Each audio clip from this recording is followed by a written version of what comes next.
Hello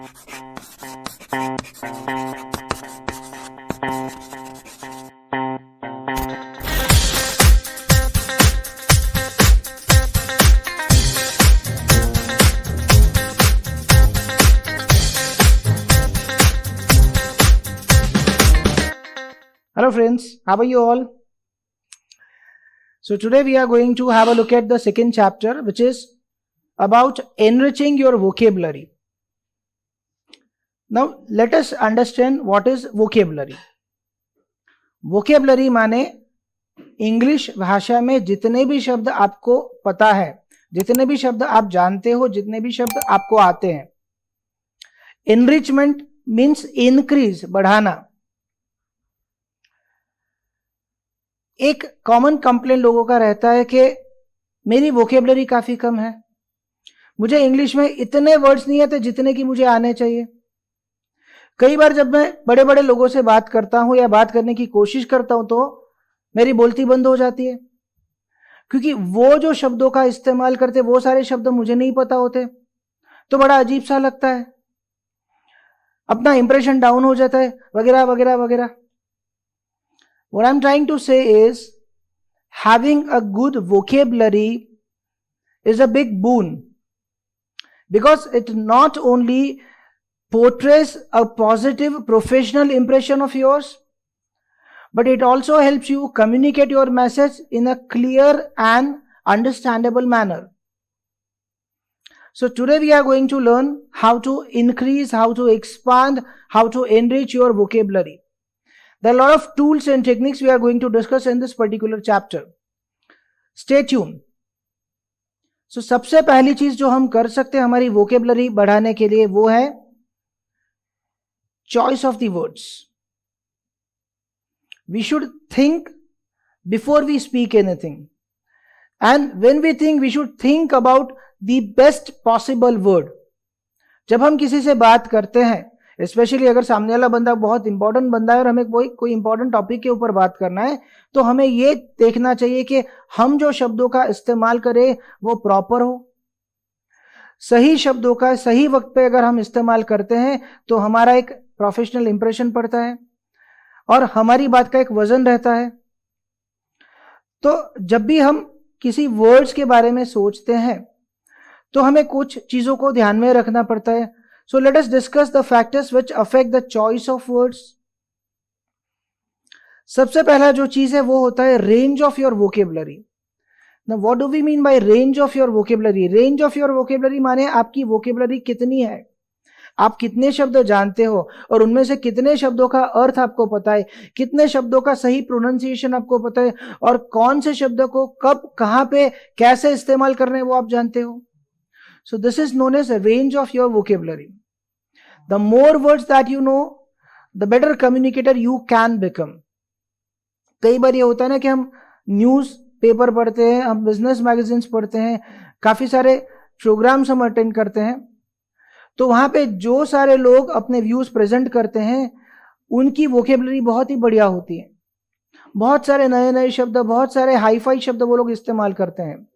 तो कई बार ये होता है ना कि हमें वो उनके शब्द समझ में नहीं आते, और वो शब्द समझ में नहीं आते तो हमें लगता है कि हमने आधा सेशन अटेंड किया या हमको आधा पता चला. और कई बार ये होता है ना कि सामने वाला बंदा हमें जो कहना चाहता है हम उसको सही तौर पे सही मायने में समझ नहीं सकते. The same can happen with us also. With limited vocabulary, we may not be able to communicate our thoughts, our ideas, our information in a proper manner. So that may lead to miscommunication. That may lead to wrong impression. And sometimes that may lead to personal or professional failure as well. So range of your vocabulary माने आप जितने भी शब्द जानते हो उसका आपको सही तरीके से उपयोग करते आना चाहिए. किसी भी शब्द के कितने अर्थ होते हैं, कौन से शब्द को कहां पे किस तरह से इस्तेमाल करना है, कौन से शब्द को किस तरह से प्रोनाउंस किया जाता है, ये सारी चीजें हमें ध्यान में रखनी चाहिए. दूसरा जो परिबल है, दूसरा जो फैक्टर है वो है the person you are communicating with. आप एक बंदे से बात करते हो, बहुत सारे लोगों को एक साथ बात करते हो. You should know who you are talking with, what kind of people they are. उनका लेवल, उनका डिजिग्नेशन, उनका वोकेबलरी आपको अंदाजा लगाना पड़ता है। क्योंकि जिस तरह से आप अपने पिताजी से बात करते हो उस तरह से आप अपने दोस्त से बात नहीं कर सकते, और जिस तरह से आप अपने कुलीग से बात करते हो उस तरह से आप अपने जनरल मैनेजर से बात नहीं कर सकते। तो सामने वाला बंदा कैसा है वो भी आपको दिमाग में रखना जरूरी है, क्योंकि उस हिसाब से आपको वोकेबलरी सिलेक्ट करना पड़ेगा, उस हिसाब से आपको शब्द सिलेक्ट करना पड़ेगा, उस हिसाब से आपको शब्दों का यूज करना पड़ेगा। अगर सामने वाला बंदा पढ़ा लिखा है तो आपको उस लेवल पे जाके बात करनी पड़ेगी। अगर सामने वाला बंदा एकदम बेसिक लेवल की वोकेबलरी जानता है तो आपको वो लेवल पे जाके बात करना पड़ेगा। This is like if I have to talk with someone who is a school student, I may have to use words which he or she can understand. On the other hand, if I am dealing with a person of higher authority, I will not use the words which I have been using with a student of class 4 or 5. My vocabulary needs to be different at that time. So, सामने वाले बंदे के ऊपर निर्भर करता है कि आप कौन से शब्द यूज करेंगे, उसको किस तरह से यूज करेंगे, how you are going to present, how you are going to pronounce. तीसरा जो फैक्टर है that is called type of communication. तो हम जो कोई भी शब्द का इस्तेमाल करते हैं वो ये सारे एलिमेंट्स के ऊपर डिपेंड करता है। So the third element is type of communication. Type of communication माने आप किस तरह का कम्युनिकेशन कर रहे हो। Is it N oral communication या फिर आप लिख के टाइप करके मैसेज कर रहे हो। Is it a face to face communication और you are talking on phone with someone. Are you conducting a session through Zoom or are you actually meeting someone and talking with that person? So depending upon the type of communication, you may need to select couple of words.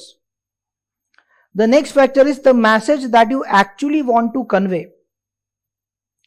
कई बार ये होता है ना कि हम एक चीज कहने की कोशिश करते हैं और गलती से हम गलत शब्द का इस्तेमाल करते हैं तो हम कुछ और मैसेज कन्वे करते हैं और मिसकम्युनिकेशन हो जाता है, and that may result into misunderstanding.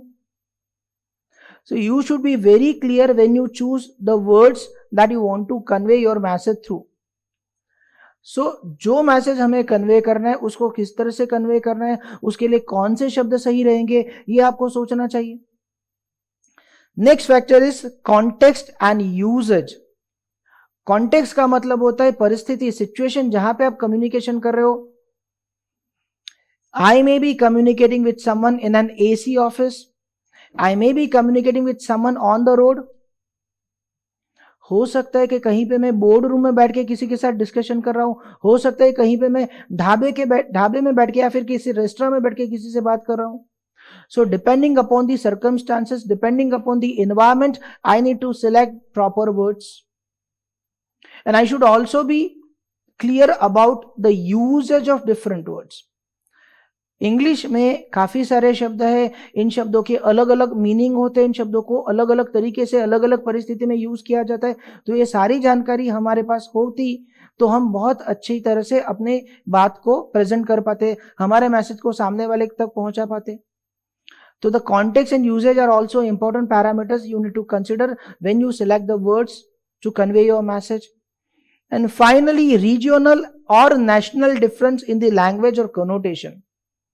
कई बार ये होता है ना कि किसी शब्द को आप अपने शहर में बोलते हो तो यहाँ पे उसको बोलने का तरीका शायद अलग होगा, उसका मतलब शायद अलग होगा। अगर इसी शब्द को आप कहीं और जाके बोलते हो, जी जैसे मैं बड़ौदा में हूं, अगर बड़ौदा में किसी से बात करने के टाइम पे मैंने किसी शब्द का प्रयोग किया तो हो सकता है कि यहाँ बड़ौदा में लोग वो शब्द का किसी एक मतलब निकालते हो और वो मान लो अच्छा मतलब है, सही मतलब है, और मान लो यही शब्द को मैंने कहीं और जाके यूज किया, पाकिस्तान में जाके यूज किया, बांग्लादेश में जाके यूज किया, किसी भी और जगह पे जाके यूज किया, तो हो सकता है कि उसी शब्द का वहां पे लोग नेगेटिव मतलब लेते हो। तो कई बार इससे दिक्कत आती है, कई बार इससे मिसकम्युनिकेशन होता है, कई बार इससे सामने वाले की फीलिंग हर्ट होती है, उसको गलत मैसेज जाता है और इसका सबसे बड़ा नुकसान हमें होता है क्योंकि हमारा जो पॉजिटिव इंप्रेशन हम जो जताना चाहते हैं वो बिगड़ जाता है, सामने वाले पर हमारा खराब इंप्रेशन पड़ता है। सो खास करके ऐसे शब्द जिनका अलग अलग जगह पे अलग अलग मतलब होता है वो आपको बहुत ध्यान में रखने जैसी बात है। सो ये सारे जो फैक्टर्स है वो आपको हेल्प करते हैं सही शब्द सिलेक्ट करने में। तो जब भी आप किसी इंपॉर्टेंट मैसेज को कम्युनिकेट करना चाहते हो, किसी इंपॉर्टेंट बंदे के साथ आपको बात करनी है, तो उस टाइम पे आप किस तरह के शब्दों का प्रयोग करेंगे उसको आप एक बार सोच लीजिए, थोड़ा सा रफ प्लानिंग कर लीजिए, अगर टाइम है आपके पास तो थोड़ा बहुत रिहर्सल कर लीजिए और फिर जाके अच्छी तरह से अपने मैसेज को पेश कीजिए। उसका सही इंप्रेशन पड़ेगा, आपका काम इजीली हो जाएगा। आइए अब हम देखते हैं कि सही शब्दों को कैसे सिलेक्ट करना है। तो उसके लिए कुछ टिप्स आपके साथ शेयर करना चाहूंगा। अब एक कॉमन एक मेंटालिटी मैंने लोगों की देखी है, खास करके हमारे देश में। यहां पे हर एक बंदा दूसरे बंदे को इंप्रेस करने में लगा है। लड़का लड़की को इंप्रेस करने में लगा है, लड़की लड़के को इंप्रेस करने में लगी है, कुलीग दूसरे कुलीग को इंप्रेस करने में लगा है, एम्प्लॉय बॉस को इंप्रेस करने में लगा है, बॉस अपने बॉस को इंप्रेस करने में लगा है। हमारे लिए मान लो इंप्रेशन जमाना एक सबसे बड़ा गोल हो गया है। कम्युनिकेशन का एक पर्पस होता है एक अच्छा इंप्रेशन क्रिएट करना सामने वाले बंदे पे, but that is not the sole purpose of communication. Communication का सही पर्पस होता है कि हम जो बात कहना चाहते हैं वही बात को वही मायने में वही अर्थ में सामने वाला समझे। तो ये सबसे बड़ा कम्युनिकेशन का पर्पस होता है। अब ये पर्पस को बाजू में रख देते हैं और हम सिर्फ इंप्रेशन जमाना चाहते हैं तो वो गलत होगा। So we need to understand that कई लोगों को बहुत हाई फाई लैंग्वेज यूज करने का चस्का होता है, कई लोगों को इंग्लिश में बड़े बड़े शब्द यूज करने का बहुत मजा आता है। I understand and I agree that using high-fi words of English may convey a very good positive impression on the other person. But at the same time, you should also ask yourself, does he or she understand what I'm trying to convey? क्या वो ये समझ रहा है जो मैं कहना चाहता हूं? क्योंकि सबसे इंपॉर्टेंट तो वो चीज है ना कि एक अच्छा इंप्रेशन बनाना। कई बार ये आपके साथ हुआ होगा कि आपने किसी का लेक्चर अटेंड किया होगा, आपने कोई सेमिनार अटेंड किया होगा या आपने टीवी के ऊपर कोई प्रोग्राम अटेंड किया होगा जहां पे बोलने वाला बंदा बहुत ही अच्छा बोल रहा है, बहुत ही अच्छा हाई फाई इंग्लिश यूज कर रहा है, आप उससे बड़े ही इंप्रेस हो जाते हो। पर 10 मिनट के बाद अगर आपको किसी ने पूछा कि भैया तुमने क्या देखा, वो भाई साहब किस टॉपिक पे बात कर रहे थे, तो आपका हो गया टाई टाई फिश, आप कुछ नहीं बता पाओगे। तो what is more important, hi fi words use करके अच्छा इंग्लिश बोल के लोगों को इंप्रेस करना, या फिर इंग्लिश में ही बोलना पर उस तरीके से बोलना ताकि सामने वाला आपकी बात को सही मायने में सही अर्थ में समझ पाए। देखिए, सही इंप्रेशन तो तभी बनता है जब आप अपने विचार सामने वाले को अच्छी तरह से समझा पाए, and that matters a lot in business and in our life. So सबसे पहला जो टिप मैं आपके साथ शेयर करने जा रहा हूं वो है कि don't run behind using high-fi words. It is said that simple is better and best. So let us begin with the first tip. Use simple and familiar words. Simple शब्द माने डे टू डे लाइफ में हम जो शब्दों का प्रयोग करते हैं वो शब्द। Easy words, familiar words जो सबको पता है। कुछ एग्जाम्पल मैं आपको शेयर करना चाहूंगा। जैसे you can see there is a table. In the left column of the table, you can see words like endeavor, terminate, and communicate. These are very good words. These words can create a positive professional impression in the mind of the other person. I agree. Now look at the right column. There are words like try, end, talk, or write. These are very simple, day-to-day, routine, familiar words. So you may think कि let me use words like endeavor, terminate and communicate क्योंकि इससे मेरा बहुत ही अच्छा impression पड़ रहा है, सामने वालों को लगेगा कि ये बंदा पढ़ा लिखा है, भले में पढ़ा लिखा ना हो, एक अच्छा सा इंप्रेशन क्रिएट होगा।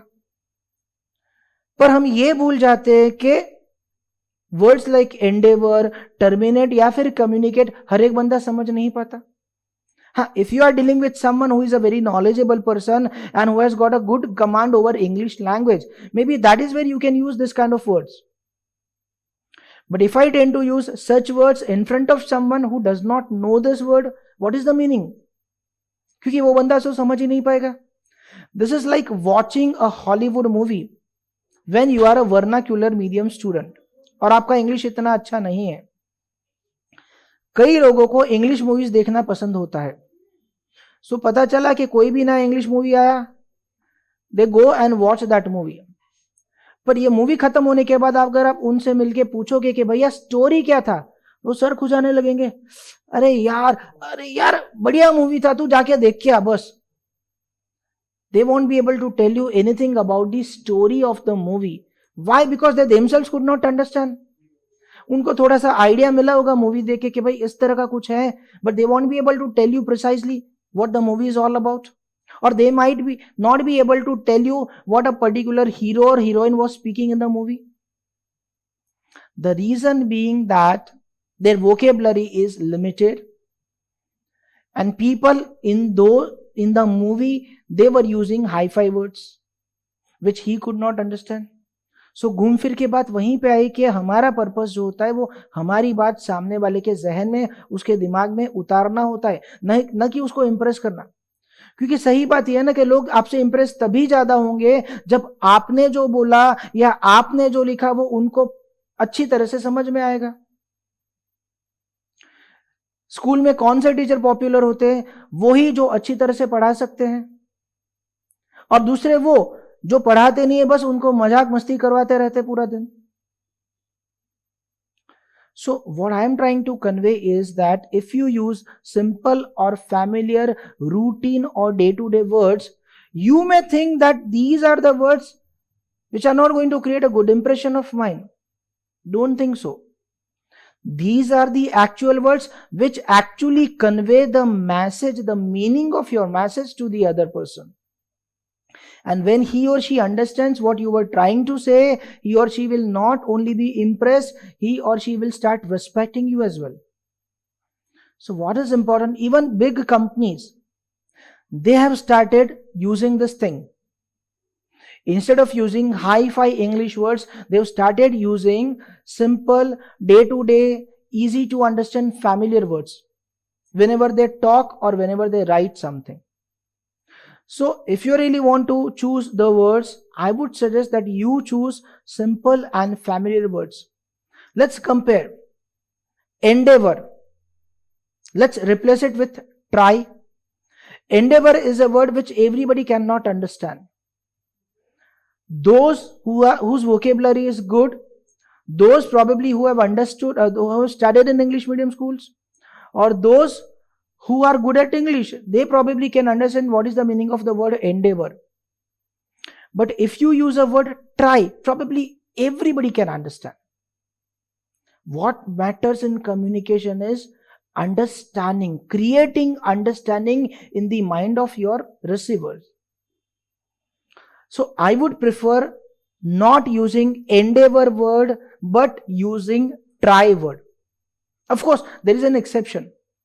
If I am dealing with someone at say a higher authority, if I am dealing with someone who is dealing with a lot of people sitting at a higher position in big companies, I may use a word like endeavor, because there I don't only have to communicate, I also have to create an impression. So instead of using a very simple word like try, I may go with the word like endeavor. But with rest of the people, I should go with try. There's one more example, terminate. Terminate का मतलब होता है खत्म करना, खत्म करना. So there is another word, end. If I am dealing with someone superior or someone sitting at a higher position, I may use a word terminate. But if I use the word terminate with anybody, that person will be confused. But if I use the word end, instead of saying the project was terminated, I may say the project was ended or the project ended. This is very easy to understand for the other person. So I would suggest instead of terminate, use the word end. There is one more example, communicate. This is a word which a lot of people use nowadays. Sometimes you can use the words like talk or write to convey your message. If you tell someone communicate, he may understand, he may not understand. But if you tell him that I want to talk with you, or I want to write something to you, I want to send you a message, he will probably understand in a better way. So when you select the words, the first suggestion is use simple and familiar words. Think about your receiver. Suppose if I have to write a proposal to a higher authority, I need to think about that person. कि वो बंदा कौन है? What is his age level? What does it do? What does he do? What is his position in a company? And then I need to think about his educational qualification, the experience, the area he deals in. And then I have to make a judgment about that person. Okay, if I use a particular word in my message, will he or she be able to understand? If I feel नहीं, पढ़ा लिखा बंदा है, काफी सालों का अनुभव है, काफी साला नॉलेज है, तो उसको पता चलेगा, then I can go with that word. Otherwise, think and use simple and familiar words. When I ask you to use simple and familiar words, I am not asking you to use colloquial English. What is a colloquial English? Colloquial English is English that we use while talking or chatting with anybody. Definitely, you cannot use a word or a phrase or a sentence or a language you use with your friends when you are sending an application to a higher authority. So I am not asking you to use a colloquial English. Normal વાતચીતમાં day to day વાતચીતમાં આપણે જે English બોલીએ છીએ એ English વાપરવાનું નથી કહેતો. You may call your friend a dude, hi dude, what's up. Now can you say the same thing to your boss? Imagine asking your boss, hey dude, what's up? How does it sound? And what impression will you convey to your boss? Are you looking a professional? Absolutely no. So every time you should not go with simple and familiar words. You should always consider your target audience, your receiver in mind whenever you say something or whenever you write something. So don't use colloquial English. As far as possible, don't use shortened words or short forms. Something as can't in place of cannot or want in place of will not. This is more applicable to writing. In business writing, in formal writing, it is advisable to use the full form of the words like cannot, will not, instead of writing can't and want.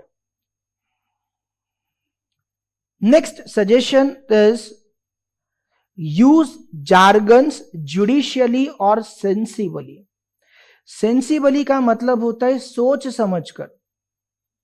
Now let us understand what is a jargon. Friends, jargon is a typical domain word or a technical word which only a person belonging to that field will understand. Say for example, few days ago I received a call from my friend. और phone के ऊपर वो बहुत ही nervous sound कर रहा था, बहुत tension में लग रहा था. मैंने बोला भैया क्या हो गया? तो बोला यार मेरी तबीयत अच्छी नहीं है, तू जल्दी से घर आ जा. अब दोस्त का फोन आया, टेंशन में था, मैं फौरन उसके घर पे गया. उसके घर पे गया तो उसने मुझे अपने पास बिठाया और बोला भैया मैं कुछ ही दिनों का मेहमान हूं, अब मेरे बाद तू मेरे परिवार वालों का ध्यान रखना. मैंने बोला क्या गधे जैसी बात करता है, क्या हुआ तुम्हें, क्या प्रॉब्लम है? तो बोला पिछले कुछ दिनों से मुझे जुकाम है, सर्दी है, थोड़ा बहुत कफिंग का प्रॉब्लम है, कभी कभी थोड़ा सा बुखार आ जाता है. मैं भी टेंशन में आ गया, ऐसे भी अभी देखो अभी कोरोना का ये सब चल रहा है. तो मैंने उसको बोला तुम टेस्ट करवा लो. तो बोला डॉक्टर के पास गया था, डॉक्टर ने टेस्ट किया और फिर मुझे बोला कि तुम्हें ये बीमारी है. थैंक गॉड कोरोना नहीं है पर कुछ अजीब सी बीमारी है. मैं तो डर गया, घर पे आ गया. तुम मुझे वादा करो कि मेरे मरने के बाद तुम मेरे फैमिली का ध्यान रखोगे. मैं थोड़ा सा असमंजस में हो गया. मैंने उससे डॉक्टर का नंबर लिया, दूसरे दिन मैंने डॉक्टर को फोन किया, मेरे फ्रेंड का रेफरेंस दिया और उनसे पूछा कि आप क्या मुझे इतना बताओगे कि इसको प्रॉब्लम क्या है। अब डॉक्टर ने मुझे बोला कि आपके दोस्त को राइनोफेरिंजाइटिस है।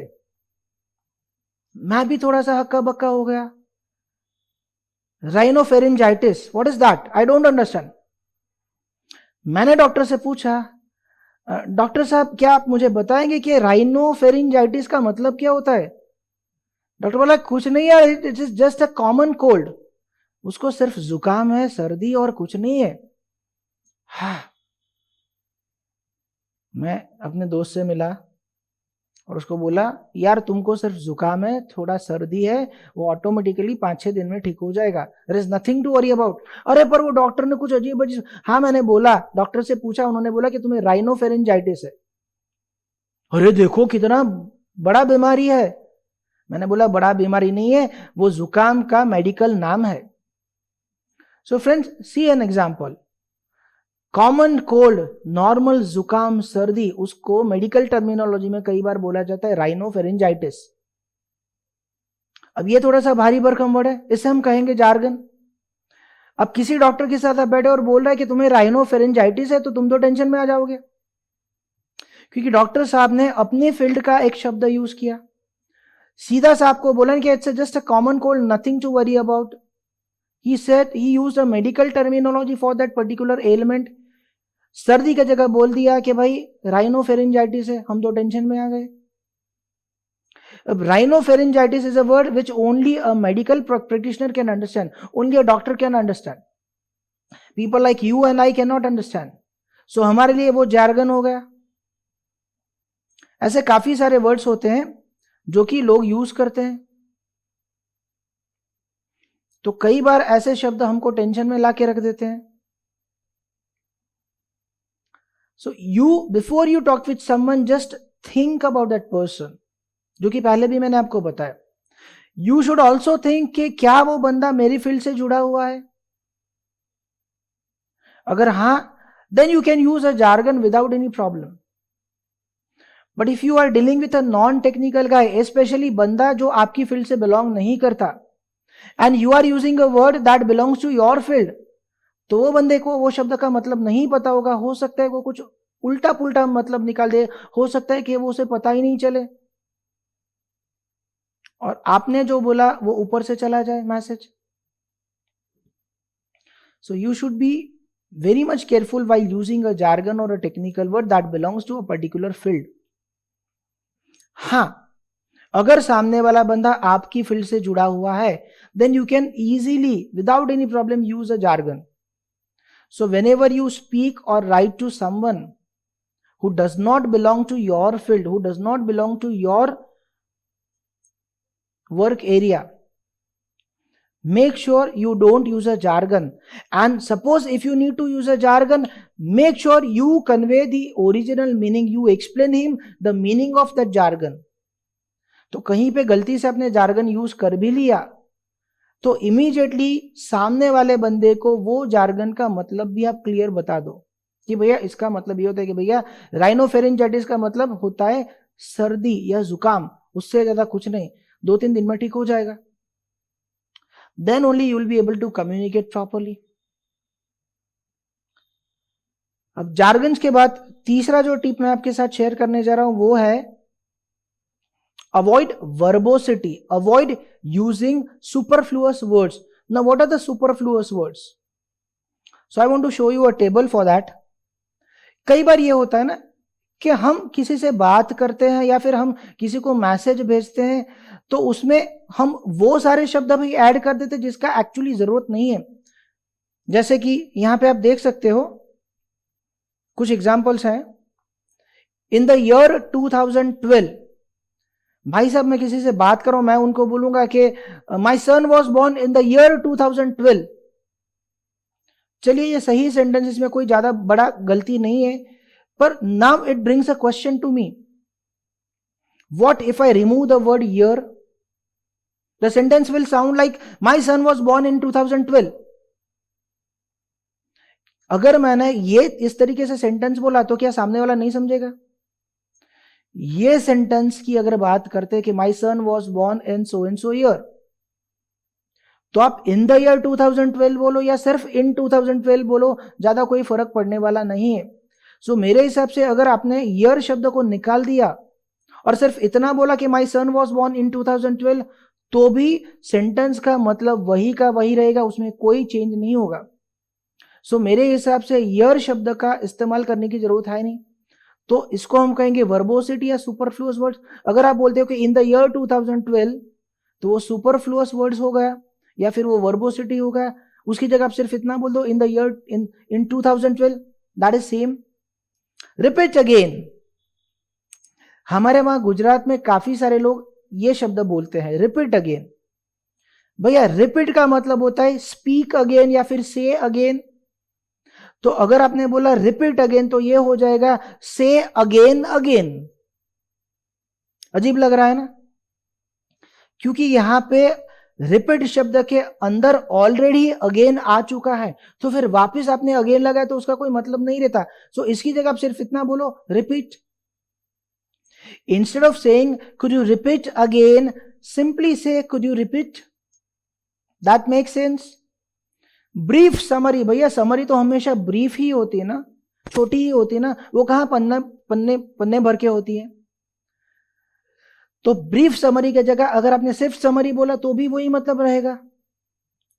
तो जैसे इन तीनों एग्जांपल में हमने देखा कि पहले एग्जांपल में ईयर शब्द, दूसरे में अगेन शब्द और तीसरे में ब्रीफ शब्द, इन शब्दों का एक्चुअली कोई जरूरत था ही नहीं, पर बस आदत से लगकर हमने वो शब्दों का इस्तेमाल किया। तो इससे आपका कम्युनिकेशन और क्लियर नहीं होगा, पर सामने वाले बंदे के लिए कंफ्यूजन वाला ज्यादा हो जाएगा। So let us try and avoid such superfluous words. I'll give you a very simple example. Pan card होता है ना, उसके ऊपर एक नंबर होता है जिसे हम कहते हैं कि पैन। ज्यादातर लोग हमारे वहां बोलते हैं पैन नंबर। जब भी आप अपना इनकम टैक्स रिटर्न फाइल करते हो तो उसमें अपना पैन नंबर डालिए। भैया if you refer to the word PAN, it means permanent account number. So N in PAN stands for number. So when you say PAN number, you are actually saying permanent account number. So you don't need to say PAN number, it's only PAN. तो यहां पे भी जैसे number शब्द superfluous word हो गया, you have to be careful when you speak or write with someone, and someone, especially when you are talking with some important person, especially when you are trying to convey a very important message, you should be careful कि आप गलती से भी ऐसे वर्बोसिटी या फिर ऐसे superfluous words इस्तेमाल न करें। सुपरफ्लुअस वर्ड्स के बाद वाला जो टॉपिक है वो है try to choose short words. For example, you can see in the table, there are words on the left side like at this point of time, consequently, and in the nearest future. Now in companies you'll see most of the people using such kind of words. Now what are these words? These words were actually used by the British when they were ruling over a country. और उस time पे जो correspondence होता था, उस time पे जो communication होता था, स्पेशली रिटर्न कम्युनिकेशन, उसमें इस तरह के काफी सारे शब्दों का प्रयोग होता था। Now we are in 21st century, और यहां पे लोग कम्युनिकेशन जितना शॉर्ट हो सके उतना शॉर्ट में करने का कोशिश करते हैं। हमको सिर्फ इतना ध्यान में रखना है कि कम्युनिकेशन को शॉर्ट करने के टाइम पे मैसेज का मतलब चेंज ना हो जाए। So instead of using such a long word as at this point of time, we can use a simple and short word such as now. It doesn't change the actual meaning of your message. Instead of writing consequently, you can simply write so. They are same. Instead of writing in the nearest future, you can simply write soon. So ideally, words on the right side, words in the right column are the shorter words, but they convey the same meaning which are conveyed by the words on the left side, that is in the left column. So we need to understand that nowadays people are very busy. Nobody has got time to read long messages.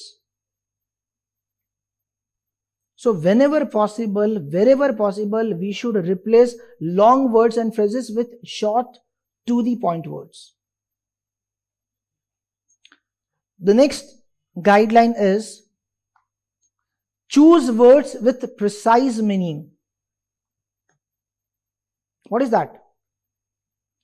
कई बार हम बातचीत में ऐसे शब्दों का प्रयोग करते हैं जिससे सामने वाले के दिमाग में कंफ्यूजन सा पैदा होता है. हम तो बोल देते हैं पर उसके बाद सामने वाला का बैंड बजता है, उसको पता नहीं चल रहा कि हम क्या कहना चाहते हैं. Have a look at this table, especially the words in the left column, like good attendance. अगर मैं कहीं पे पढ़ाता हूं और लेक्चर लेने के बाद किसी ने मुझे पूछा कि सर जी क्लास में कैसे कितने बच्चे थे, और मैंने बोला sir there was a good attendance. Okay, I have conveyed my message. पर क्या ये शब्द से, गुड अटेंडेंस शब्द से, सामने वाले के बंदे को क्लियरली पता चलेगा कि वाकई में कितने बच्चे थे? नहीं, क्योंकि मैंने जो शब्द का प्रयोग किया गुड अटेंडेंस, उसका मतलब होता है अटेंडेंस अच्छा था. अब अच्छा माने कितना? 80% था, 90% था, 95% था. That I am not clarifying. But if I से sir there was 90% attendance, so he can immediately make sense कि 10 बच्चे अगर क्लास में हैं तो 9 बच्चे आए थे, या फिर 100 बच्चे अगर क्लास में हैं तो 90 बच्चे आए थे. It makes a very clear picture. If a company says that this year we have gained substantial profit, employees will be happy. But will they understand कि कितना profit हुआ? But instead of that, if someone says that this year we have gained 60% profit, so compare substantial profit word with 60% profit word. Which makes more sense? Which is a clearer word? Of course, 60% profit. And another one is communicate. Instead of communicate, you can clearly say talk with me or write to me. This makes more sense. पिछले हफ्ते की बात थी, मेरे एक दोस्त का phone आया और बोला Hemang I am looking for a big office. So अगर तुम्हें कहीं पे पता है कि कहीं पे बड़ा सा ऑफिस अवेलेबल है तो मुझे बताना. मैंने बोला ठीक है. अब फोन रखने के बाद मुझे स्ट्राइक हुआ कि भैया बिग ऑफिस माने कितना बिग. तो मैंने उसको वापस फोन करके पूछा कि भैया कितना बड़ा office, 500 square feet, 1000 square feet, 2000 square feet? बोला नहीं नहीं, मुझे तो तकरीबन 10,000 स्क्वायर फीट वाला ऑफिस चाहिए. ऐसा तो मुश्किल है, but at least I could understand his needs कि उसे कितना बड़ा ऑफिस चाहिए था. अगर उसका रिक्वायरमेंट था 10,000 स्क्वायर फीट और मैं ढूंढने बैठ जाता 1000 square feet, that is not going to match. So जितना प्रिसाइजली आप कम्युनिकेशन करोगे, जितना सही वर्ड्स का इस्तेमाल करोगे, उतना ही सामने वाले को अपनी बात अच्छी तरह से बता पाओगे. अब दूसरा एक चीज है ना, that is also very important. अब तक क्या था कि हमारे वहां एक रूटीन सा बन गया था. काफी सारे शब्द थे जो जहां पे हम मस्कुलाइन जेंडर का यूज करते थे, मतलब शब्दों के पीछे ज्यादातर मैन शब्दों का इस्तेमाल होता था, जैसे policeman, gentleman, chairman, man power. अब ये सारे ही शब्द में देखो कि हमने मैन शब्द का प्रयोग किया. Let's take an example of a word man power. Man power का मतलब होता है कंपनी में काम करने वाले कर्मचारी, एम्प्लॉइज. अब मेरे को एक चीज बताइए, क्या कोई भी कंपनी में काम करने वाले सारे एम्प्लॉइज मैन ही होते हैं? नहीं, कंपनीज में मैन और विमेन दोनों ही काम करते हैं. Male and female, both types of employees are there. So if I use the word manpower, क्या मैं मेरी कंपनी में काम करने वाली महिलाओं को डिग्रेड नहीं कर रहा हूं? So a new idea, a new concept came into picture. Use gender neutral words. Have a look at these examples. Instead of saying chairman, you can use a word like chairperson. Instead of using the word policeman, you can simply use a word police. Instead of using a word manpower, you can say human resources, you can say staff, you can say employees. So what we need to do, we should make sure हम कभी भी बोलने के time पर या लिखने के time पर ऐसे शब्दों का प्रयोग न करें जिससे किसी पर्टिकुलर जेंडर को गलत बुरा लगे, especially the females. So we should try to use gender neutral words.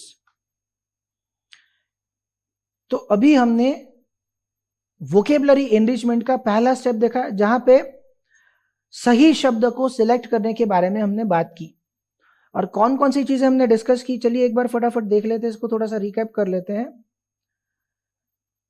सबसे पहला टिप था use simple and familiar words. Simple शब्दों को यूज कीजिए जो कि हम डे टू डे लाइफ में यूज करते हैं, जो शब्द सारे लोगों को पता है। मान लो किसी भी जगह पे आपको किसी जार्गन, किसी की टेक्निकल शब्द की जरूरत पड़ी, तो बोलने या लिखने से पहले सोच लो क्या सामने वाले बंदे को ये शब्द समझ में आएगा। So use jargons wisely, sensibly, judiciously. तीसरा चीज था वर्बोसिटी, माने जो सुपरफ्लुअस वर्ड्स है, जो शब्दों का जरूरत नहीं है, खाली शब्द है, एम्प्टी वर्ड्स, उनको यूज मत करो। सो अवॉइड वर्बोसिटी। शॉर्ट शब्दों का इस्तेमाल करो, बड़े बड़े शब्दों की जगह, टर्मिनेट की जगह एंड शब्द का यूज करो। कम्युनिकेट की जगह टेल या राइट का यूज करो। उसके बाद हमने सीखा कि use the words with precise meaning. बहुत सारा प्रॉफिट उसकी जगह बोलिए 60% प्रॉफिट, बहुत सारे बच्चे उसकी जगह बोलिए 90% students. And finally use gender neutral words. Man power की जगह ह्यूमन रिसोर्सेस, पुलिसमैन की जगह पुलिस, चेयरमैन की जगह चेयरपर्सन एंड सो ऑन। आइए अब हम बात करेंगे दूसरे टेक्निक की जिससे आप अपनी वोकेबलरी बढ़ा सकते हो। और ये टेक्निक बहुत ही सिंपल है, बचपन से हम पढ़ते आए इंग्लिश विषय के अंदर, synonyms and antonyms. So the second technique is to learn the synonyms. Synonyms are similar words, समानार्थी शब्द इसको हम कहते हैं। Practically, it is very difficult to find two words having the same exact meaning. So you should be able to understand there is always going to be some difference in two words. This difference can be in terms of shade of meaning or probably in terms of how the word is used. किसी भी शब्द का exact same to same meaning वाला दूसरा शब्द मिलना मुश्किल होता है, नामुमकिन नहीं पर मुश्किल बहुत होता है। क्योंकि दो शब्द भी आप अगर ले लेते हो तो दो शब्दों में भी कुछ ना कुछ अंतर रहता है, या तो मीनिंग से जुड़ा हुआ अंतर होता है या फिर उसका उपयोग, उसमें कोई अंतर रहता है। कुछ एग्जाम्पल हम देखेंगे। जैसे मैं 4 शब्द आपको बताऊंगा, ये चारों ही शब्द का एक सीधा सा मतलब होता है शुरू करना। These words are begin, start, commence and initiate. अब जनरल तौर पे अगर आप देखने जाएंगे तो आप ऑल्टरनेटिवली किसी भी शब्द को इस्तेमाल कर सकते हो और काफी सारे लोग करते भी हैं, पर क्या आपको पता है कि सारे शब्दों का सेम टू सेम मीनिंग नहीं होता। एक कॉमन मीनिंग होता है शुरुआत करना, शुरू करना, शुरू करो, but there is some difference in the usages और the meaning of this words. Let's have a look at them one by one. सबसे पहले शब्द हम लेंगे स्टार्ट। फ्रेंड्स, स्टार्ट जो है ना वो बहुत ही कॉमन वर्ड है, बहुत ही पॉपुलर, बहुत ही सिंपल सा वर्ड है शुरू करने के लिए, और वो काफी कम फॉर्मल वर्ड है। That's an informal kind of word. अब इसके बाद हम दूसरा वर्ड लेते हैं बिगिन, और हम कंपेयर करेंगे स्टार्ट और बिगिन में क्या अंतर है। ऐसे देखने जाओ तो स्टार यूज करो या बिगिन यूज करो, ज्यादा कोई फर्क नहीं पड़ता, पर हाँ इतना फर्क पड़ता है कि बिगिन है वो थोड़ा सा ज्यादा ही फॉर्मल वर्ड है। So if you compare this two words start and begin, begin is a more formal word. That is the only difference between these two words. Otherwise the meaning wise they are almost same. अब तीसरा शब्द है commence, वो कुछ ज्यादा ही formal है। सो इसको हम फॉर्मल ओकेजन्स पे यूजुअली बिजनेस में यूज करते हैं, या फिर कोई लीगल प्रोसीडिंग्स होता है, कोर्ट में जो प्रोसीडिंग्स होता है वहां पे हम स्टार्ट या बिगिन की जगह कमेंस शब्द को ज्यादा यूज करते हैं। तो ये थोड़ा और ज्यादा फॉर्मल शब्द हो गया। अब इसके बाद शब्द आता है इनिशिएट। गुजराती शब्द है पहल करवी। इनिशिएट का मतलब भी होता है शुरू करना, पर इसका मतलब इसमें थोड़ा सा अलग शेड पड़ता है, मतलब मीनिंग थोड़ा सा ट्विस्टेड है। इनिशिएट का मतलब होता है कि कोई आपको बताए या फिर सिचुएशन आपको फोर्स करे उससे पहले किसी चीज को शुरू करना, उसको हम कहेंगे इनिशिएट। कोई आके आपको बोलता है कि भैया तुम ये क्यों करते, क्यों नहीं, चलो ये करो, या फिर आपको कंपलसरी वो चीज करने की नौबत आती है और फिर आप जाके शुरू करते हो वो चीज। उससे पहले अगर आपने वो काम कर दिया, किसी के बताने से पहले, किसी के बोलने से पहले, या फिर सिचुएशन आने से पहले अगर आपने वो काम कर दिया तो आपने इनिशिएट किया, ऐसा कह सकते हैं। So initiate means doing something before someone tells you to do और the situation forces you to do. Friends, बहुत सारे सिनोनिम्स आपकी किताब में दिए गए हैं, बहुत सारे सिनोनिम्स आप रेगुलर बेस पे कहीं ना कहीं से पता कर सकते हो। So synonyms are a good way to expand your vocabulary. किसी भी शब्द के जितने ज्यादा सिनोनिम्स आपको पता है उतना आपका वोकेबलरी बढ़ेगा, और वो सारे ही सिनोनिम्स को आप सिचुएशन के मुताबिक यूज कर सकते हो। You will not only convey a good impression, you will also convey your knowledge of vocabulary. कुछ एग्जाम्पल्स हम देख लेते हैं यहाँ पे सिनोनिम्स के। ऐसे बहुत सारे सिनोनिम्स आपकी बुक में दिए गए हैं, काफी सारे सिनोनिम्स आप इंटरनेट से भी डाउनलोड कर सकते हो। इंपॉर्टेंट ये है कि आपको सिनोनिम्स में भी जो अंतर होता है मीनिंग वाइज या फिर यूजेज वाइज, वो सिर्फ पता करना होता है, ताकि गलती में आप गलत सिनोनिम का प्रयोग न कर लो। कुछ सिनोनिम्स यहां पे हम डिस्कस करेंगे, जैसे there is a word called abundant. Abundant का मतलब होता है बहुत सारा या फिर ज्यादा, प्लेंटी। तो अबंडेंट की जगह पे हम प्लेंटी या एम्पल सिनोनिम को भी यूज कर सकते हैं। So if you are saying I have abundant money, you may say I have ample money, I have plenty of money. Another word is adapt. Adapt का मतलब होता है skilled, proficient, अपने काम में माहिर, expert kind of thing. So instead of using skilled or proficient, you can use the word adapt and vice versa. There is a word educate, जिसका मतलब होता है गुजराती में कहूँ तो पूरतू। इंग्लिश में there are synonyms like enough या फिर सफिशिएंट। एडमायर, किसी की प्रशंसा करना, you can use a word praise और अप्रिशिएट।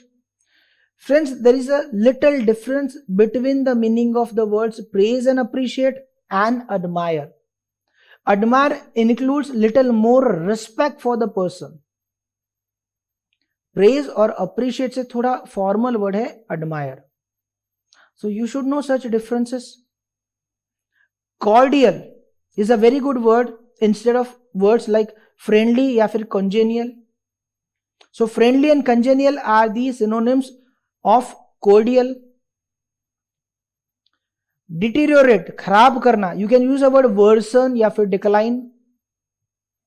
Hazardous, जोखमी,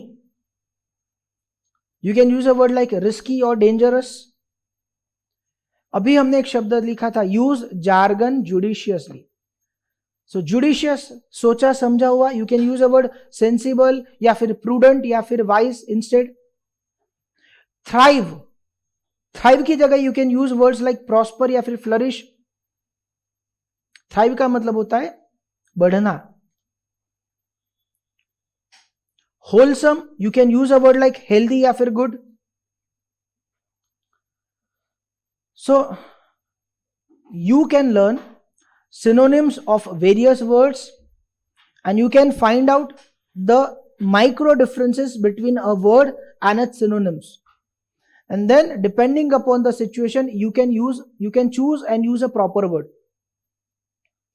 सिनोनिम्स के बाद आते हैं एंटोनिम्स. एंटोनिम्स का मतलब होता है विरोधार्थी शब्द, words which have the opposite meaning.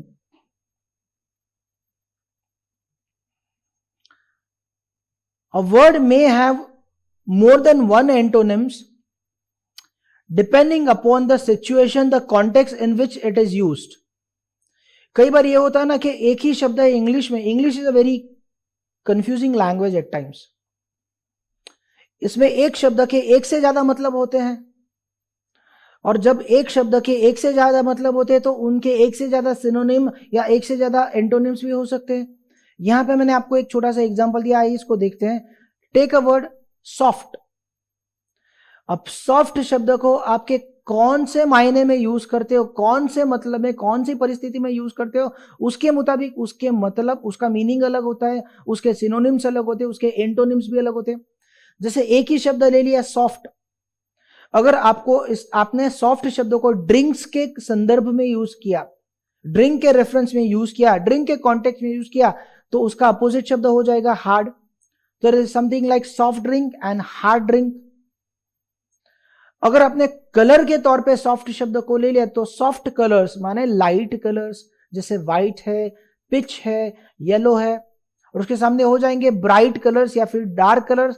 सो यहां पे सॉफ्ट का अपोजिट एंटोनिम हो जाएगा dark when you are talking in terms of colour shades. If you are using the word soft considering the volume or tone of the voice, then the opposite word can be loud or harsh. You always speak loudly. Why don't you speak softly?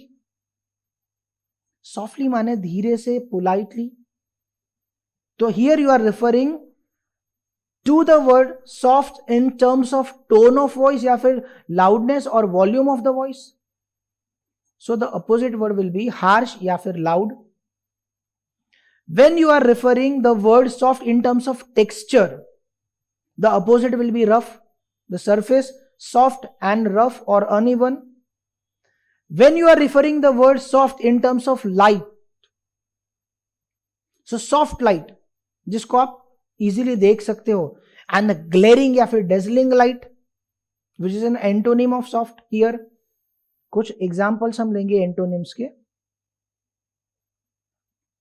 Diligent माने मेहनती, तो इसका opposite हो जाएगा idle या फिर lazy. Immigrant and opposite is immigrant.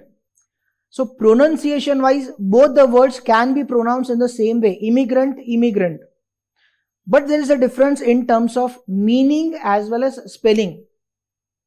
If you write or speak the word immigrant which starts with the letter E, that means a person going to another country. So if I am going to Canada or US or UK, but right now I am in India, so I may be an immigrant. That is immigrant starting with letter E. What is immigrant? Once I reach Canada, I will be known as immigrant, that is IMMI.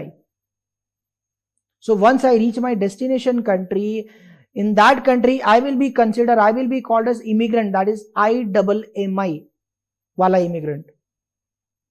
Next word is economical.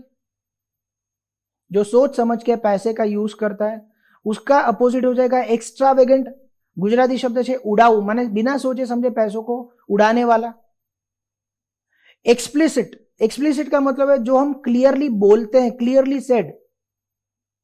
और कुछ चीजें होती है जो हम indirectly बोलते हैं, सीधा मुंह पे नहीं बोलते, इनडायरेक्टली बोलते हैं, उसे हम कहेंगे implicit. So opposite of explicit is implicit. Flatter माने मस्का लगाना, किसी की झूठी तारीफ करना, इसका अपोजिट हो जाएगा क्रिटिसाइज, टीका करवी. फ्लेक्सिबल, इसका अपोजिट होगा रिजिड, जो चेंज नहीं हो रहा. जेन्युइन, असली, इसका अपोजिट होगा फेक. होप, उम्मीद, आशा, डिस्पेयर निराशा, नाउम्मीद। इंक्लूजन इंक्लूड करना, एक्सक्लूजन निकाल बाहर करना, ओमिशन हटा देना। After synonyms and antonyms there is one more category of words which are known as homonyms. होमो का मतलब होता है सेम एंड निम का मतलब होता है नाम। मतलब homonyms are the words which have the same spelling but their meanings may be more than one. So same spellings but different meanings are known as homonyms. आइए कुछ homonyms को देखते हैं।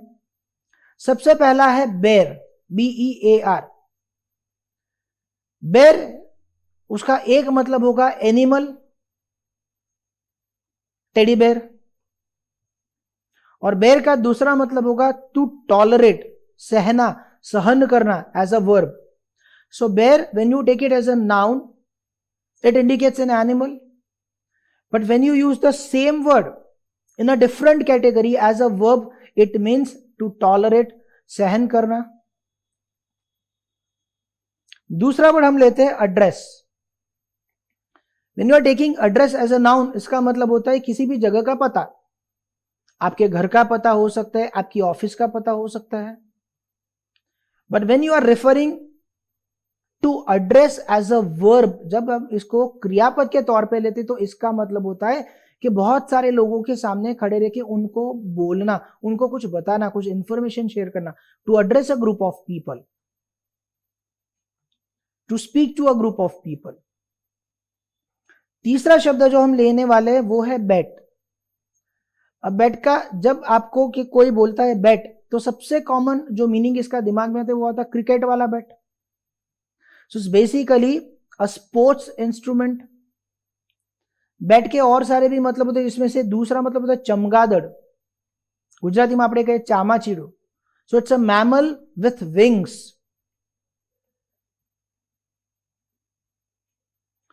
एक ही शब्द, एक ही उच्चारण, पर मतलब अलग अलग। कुछ और एग्जांपल लेते हैं। मैच, मैच का सबसे कॉमन एग्जांपल होगा हमारे वहां cricket match. So it's a kind of contest. Match का दूसरा मतलब होता है, if you take it as a verb, क्रियापद के तौर पे, मैच करना माने कि कंपेयर करना और सिमिलरिटीज या फिर डिफरेंसेस पता करना। You are matching A with B. School में पढ़ते थे ना, एग्जाम में पूछा जाता था match A with B. Next such word is called right. Right का एक मतलब होता है सही, करेक्ट। राइट का दूसरा मतलब हो सकता है राइट साइड। मेरी राइट साइड यहां पे है, अगर आप देखोगे तो आपका राइट साइड यहां पे होगा। So right can also mean right side, right can also mean correct. Right का तीसरा मतलब होता है हक, हमारा हक, our right. Next word is lie. Now this lie is a very confusing word. Lie के आइडियली दो मतलब होते हैं और दोनों ही मतलब हम क्रियापद के तौर पे देखने जाएं अगर, तो लाई का सबसे पहला मतलब होता है टू टेल अ लाई, माने झूठ बोलना। लाई का दूसरा मतलब होता है टू रिक्लाइन। रिक्लाइन माने ऐसे लेट जाना, जमीन पर हो सकता है, सोफा के ऊपर हो सकता है, बिस्तर के ऊपर हो सकता है, लेट जाना।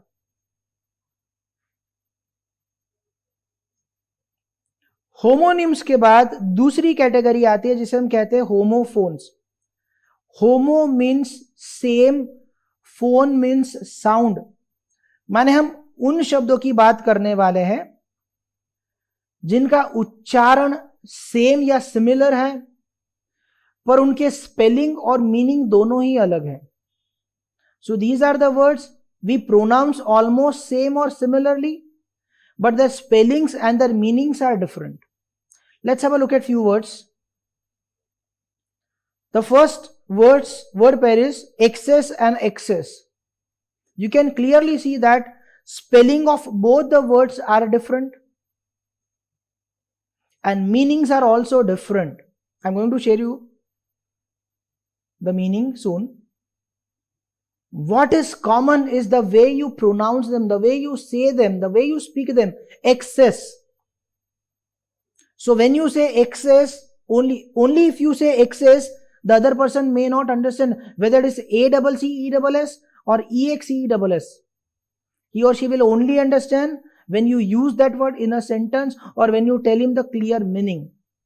So let's have a look at the meanings of these two words. Access का मतलब होता है to reach or to get something. किसी भी चीज को पाना या किसी भी बंदे के पास पहुंचना.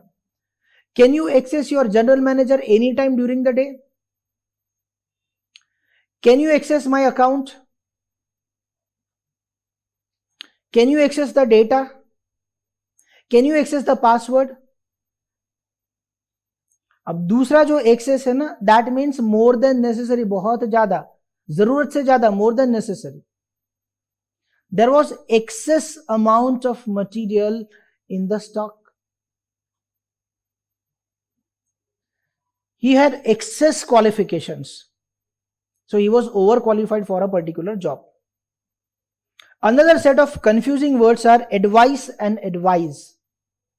They almost sound the same. The difference lies in the actual pronunciation and the spelling. एक वर्ड है जहां पे हम सी का इस्तेमाल करते हैं, इसको हम कहते हैं advice.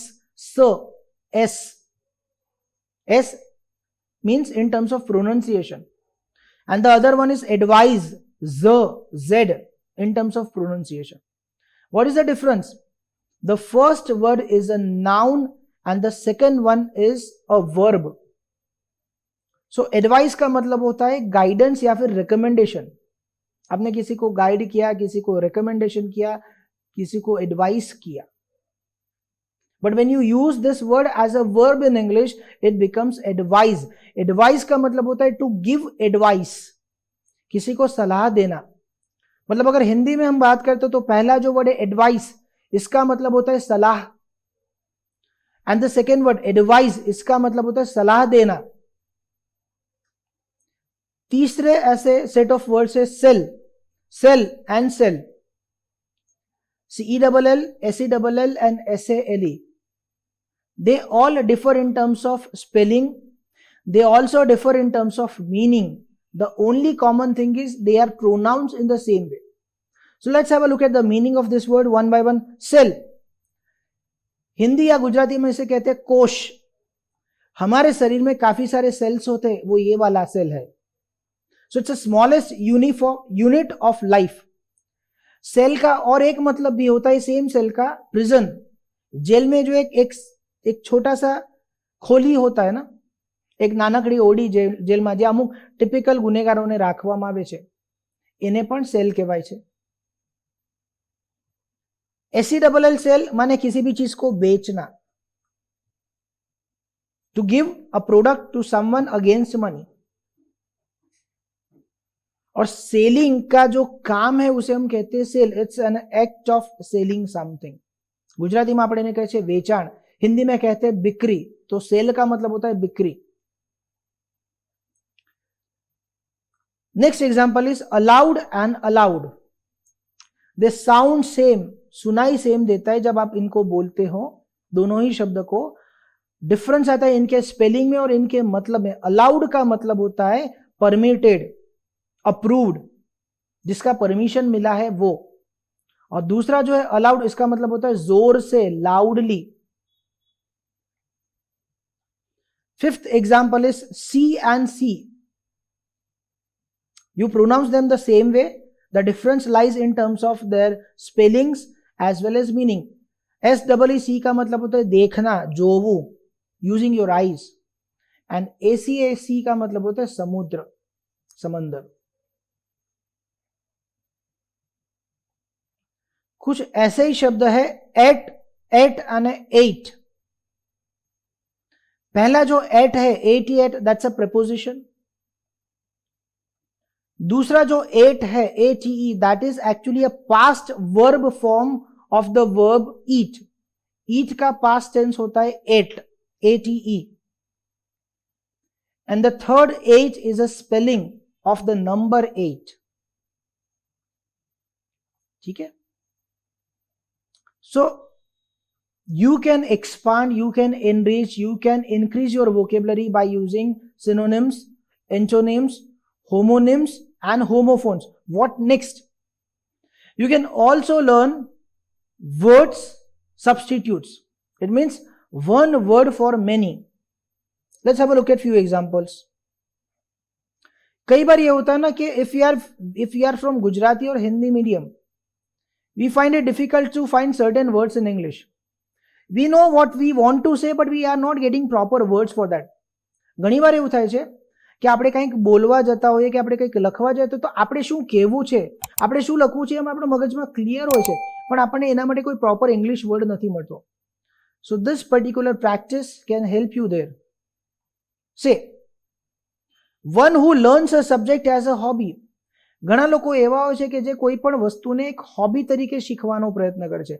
During a lockdown you might have seen such people who are at home.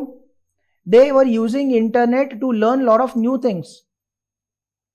They may not be selling those things and earning money, but they learned because they wanted to have a hobby or a time pass activity.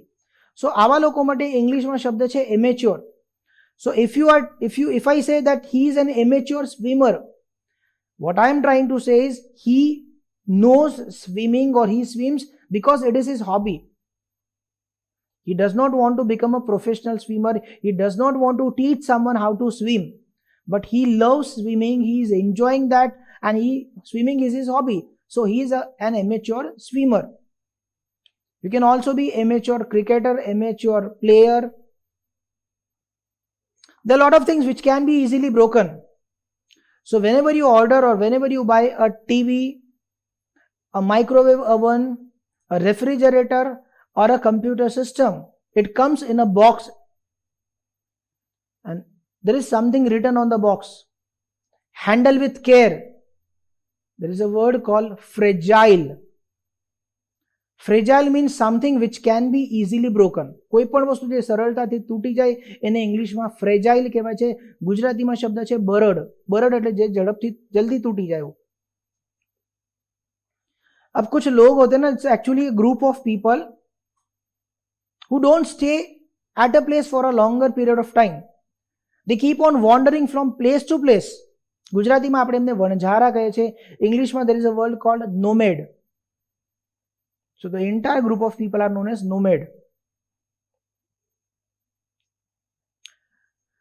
Sometimes you find a minute difference between things in terms of meaning, color or tone. So such a minute difference is known as nuance in English. બહુ જ નજીવો તફાવત હોય, બહુ નાનકડો difference હોય તો એના માટે ઇંગ્લિશમાં શબ્દ છે ન્યુઅન્સ.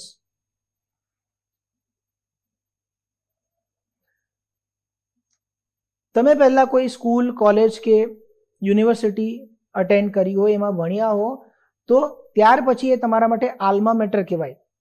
So alma mater means a university, college or school you formerly attended. It is known as alma mater. So my alma mater, it was very nice attending a seminar at my alma mater. So I was very happy when I was invited as a chief guest in one of the functions at my alma mater. काफी सारा काम बाकी रहता है, pending work उसे हम कहते हैं backlog. You want to go somewhere out, you plan a journey, you mention the route and the place, you decide the route and the places to visit. In short, you are preparing your itinerary. So itinerary is a word for all this preparation and planning. When you refer to a particular style of cooking, it is known as cuisine. We have Chinese cuisine, we have Punjabi cuisine, we have lot of different types of cuisines. Cuisine means a particular style of cooking. રસોઈ કરવાની, વાનગી બનાવવાની કોઈ special style અથવા તો રીત, એને cuisine કહેવાય.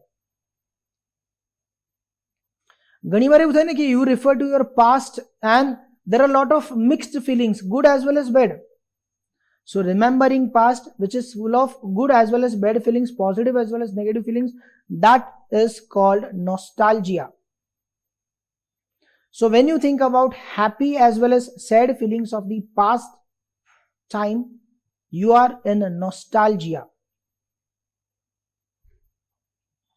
Now, the next tool I'm going to discuss with you basically relates with writing. It does not have to do anything with speaking, and that is something very crucial. If you don't pay attention, you may communicate a wrong message, you may communicate a wrong impression. You guessed it correct. I'm coming to the spellings. So there are a lot of words in English which are frequently misspelled. Let's have a look at some of them, and let's also learn कि किस तरह की mistakes होती हैं. The first mistake होती है repetition of letter. कुछ words ऐसे होते हैं जहां पे लेटर रिपीट होता है, और वो ही जगह होती है जहां पे ज्यादातर लोग गलतियां करते हैं. जैसे you can see in the example, tomorrow, R is repeated, double R. occasion, C is repeated. Beginning, N is repeated. Profession, S is repeated. So कई बार स्टूडेंट्स पूछते हैं कि सर हमारी बहुत ज्यादा स्पेलिंग मिस्टेक होती है, तुम कैसे ध्यान में रखे, उसको कम कैसे करते. तो सबसे पहला सजेशन आपके लिए क्या, सबसे पहले यू फाइंड आउट. हर एक शब्द में ज्यादातर कुछ जगह ऐसी होती है जहां पे हमारी एक मिस्टेक होती है, और ज्यादातर लोग की वहीं पे मिस्टेक होती है. तो you try to find out कि कहां पे मिस्टेक हो सकती है. तो ये पहला एक एग्जांपल है कि काफी सारे वर्ड्स ऐसे होते हैं जहां पे शब्दों को, जहां पे लेटर्स रिपीट होते हैं, और जहां पे लेटर रिपीट होता है ना, वहीं पे नॉर्मली गलतियां होती है.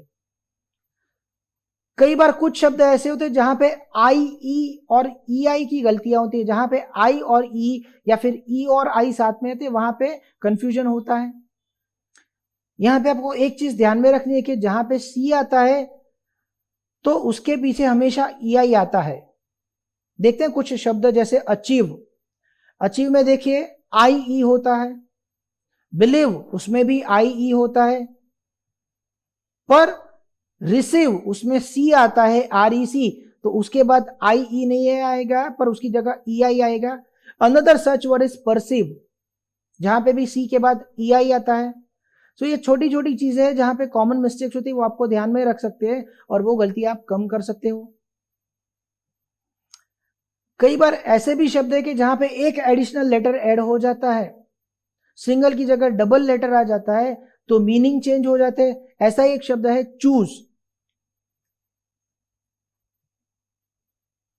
सॉरी ऐसा ही शब्द है lose. When you are referring to LOSE, lose, इसका मतलब होता है गंवा देना, खोई ना खो. But when you are referring to word loose, LOOSE, that means, Gujarati में कहे ढीलू. Make sure your pants are not loose. ठीक है. Sometimes what happen, when you change a word's form from one particular form of word to another form of word, you drop a letter, especially E. जैसे यहां पे आप देख सकते हो, true में से जब आप ट्रूली लिखते हो तो you drop the letter E. Same way जज में से जब when you make a word judgment, you again drop a letter E. But it is not applicable everywhere. You can see the exception. Sincere में, sincerely करने के time पे you don't drop the letter E. कई बार ये होता है ना कि एक ही शब्द के अलग अलग फॉर्म, उसमें स्पेलिंग अलग अलग होते हैं. जैसे यहां पे आप देख सकते हो एडवाइस एंड एडवाइस. प्रैक्टिस में भी ऐसा ही है कि when you are referring to practice as a noun, you use the letter C, but when you are referring to practice as a verb, you use the letter S. Practice और practice करना, सिर्फ practice कहना है तो सी use करना पड़ेगा, but अगर आप कहना चाहते हो कि प्रैक्टिस करना, then you have to write S in place of C. कुछ शब्द होते हैं जिनका प्रोनाउंसिएशन भी सेम होता है पर स्पेलिंग अलग होते हैं और मीनिंग भी अलग हो जाते हैं. जैसे you can see weather and whether, break and brake, there and there.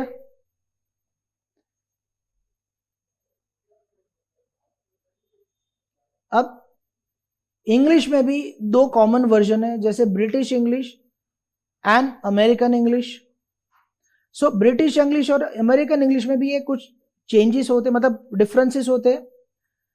जैसे आप देख सकते हो यहां पे स्पेलिंग में कलर वर्ड का देख लीजिए, अगर आप कंप्यूटर में COLOUR जो कि कलर का ब्रिटिश इंग्लिश के मुताबिक स्पेलिंग है वो टाइप करोगे तो you will find a red line below this particular spelling which might indicate that there is a spelling mistake.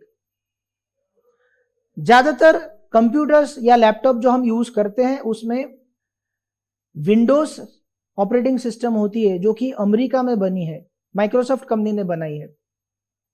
So American लोग जो होते हैं वो कलर का स्पेलिंग करते हैं COLOR, तो अगर हमने सही तरीके पे COLOUR भी लिखा तो भी वो सिस्टम उसको गलत साबित करेगी।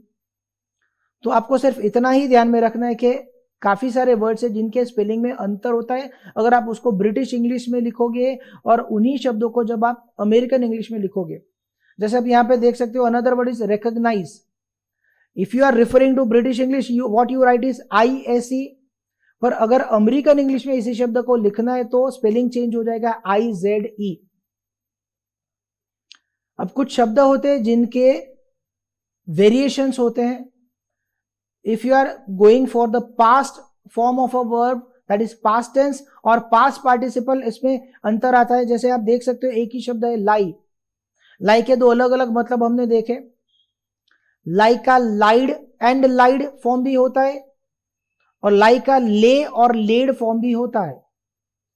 शब्द का मतलब बदल जाता है, उसके साथ शब्दों के पास्ट फॉर्म और पास्ट पार्टिसिपल में भी चेंजेस हो जाते हैं स्पेलिंग के। सो ये सारे चेंजेस आपको ध्यान में रखने हैं। उसके बाद आता है हमारा नेक्स्ट टॉपिक जो सीखने से भी आप अपनी वोकेबलरी एक्सपांड कर सकते हो, that is about abbreviations and acronyms. Basically, abbreviations and acronyms both mean the shortened form of the words. Let's see what is the difference. तो abbreviation का मतलब होता है short form of a word, और abbreviation जो होता है ना वो ज्यादातर हम शब्द के पहले और आखिरी लेटर को जोड़ के करते हैं या फिर शब्द के शुरुआत के कुछ लेटर्स लेके करते हैं। आइए इसके एग्जांपल्स देखेंगे। So it's a shortened form of a word, usually formed with the first few letters of the word या फिर first and last letters of the word. You can have a look at couple of examples here, like doctor. So the first letter is D and the last letter is R, so we have taken DR dot. Professor. Here we have taken the first four letters PROF dot. Mr. again first and last letter MR dot. Messrs, we have abbreviated this word in a bit different manner using the slash sign M/S. कुछ और शब्द भी है जिनके अलग तरीके से हम एब्रीविएशन करते हैं। जैसे यहां पे आप देख सकते हो there is a unit of measure kilogram, so this is how we abbreviate it, kg. Small m for meter, AMP for ampere, CA for calcium. और कुछ एक्सेप्शंस भी है जहां पे ऐसा कोई रूल हम फॉलो नहीं करते, जैसे LB stands for pound, H2O for water, PP that indicate pages in plural form. So what is an acronym? Acronym is again a shortened form of the word having initial letters and it is pronounced as a word. Say for example, ISRO, we don't say ISRO, we pronounce as ISRO. Now what is ISRO? ISRNO, which are the initials of different words. Like I stands for India, S stands for space, R stands for research and O stands for organization. माने कि चार शब्द है, Indian, space, research and organisation. ये हर एक शब्द में से हमने पहला लेटर ले लिया और उसका एक सेपरेट वर्ड बना दिया ISRO and we now pronounce it as a single word, ISRO. One more example, UNICEF. We don't call it UNICEF. So what is a UNICEF? UNICEF is a word used by combining the initial of different words of UNICEF. That is, United में से U लिया, Nations में से हमने N को लिया, international में से आई लिया, चिल्ड्रंस में से सी लिया, इमरजेंसी में से ई लिया और फंड में से हमने एफ लिया, और ऐसे जोड़ के हमने पूरा एक शब्द बना दिया यूनिसेफ, जिसको हम शब्द के तौर पे यूज करते हैं, ना कि UNICEF। So this is called acronym. अब देखिए कोई भी भाषा है ना, तो उसमें काफी सारा कलर होता है। कलर होता है मतलब उसको डेकोरेट किया जाता है। हमेशा हम सीधी तरीके से भाषा को उपयोग में नहीं लेते। कई बार एक डिफरेंस दिखाने के लिए, एक वैरायटी इंट्रोड्यूस करने के लिए, एक नया इमोशन ऐड करने के लिए हम लैंग्वेज को कलर करते हैं। हम लैंग्वेज को थोड़ा सा मरोड़ते हैं, थोड़ा सा ट्विस्ट करते हैं, उसको डेकोरेट करते हैं। तो किसी भी लैंग्वेज को डेकोरेट करने के लिए अलग अलग टेक्निक्स का यूज किया जाता है। ऐसी नेक्स्ट टेक्निक है इडियम। गुजराती में આપણે એને રૂઢી પ્રયોગ કહીએ, हिंदी में हम इसे मुहावरे कहते हैं। मुहावरों का मतलब कुछ भी हो, मुहावरे यूज करने से भाषा की एक रौनक बढ़ती है। So we decorate a language by using various tools and techniques. One of such tools is called idiom. Idiom का ये स्पेशलिटी है ना कि जब भी किसी इडियम को आप लिखते हो या बोलते हो तो उसमें जो शब्द होते हैं वो शब्द का मतलब और पूरे इडियम का मतलब कुछ अलग ही होता है। सो अगर आप किसी इडियम को आप उसके शब्दों के बिना पर जज करने जाओगे, उसका मतलब निकालने जाओगे, तो आप गलत साबित होंगे। जैसे एक एग्जांपल हम यहां पे लेते हैं, to take the bull by horns. Take का मतलब होता है लेना या फिर पकड़ना। बुल का मतलब होता है बैल। गुजराती में આપણે आखलो अथवा बળદ कहिए। हॉर्न्स माने सिंग।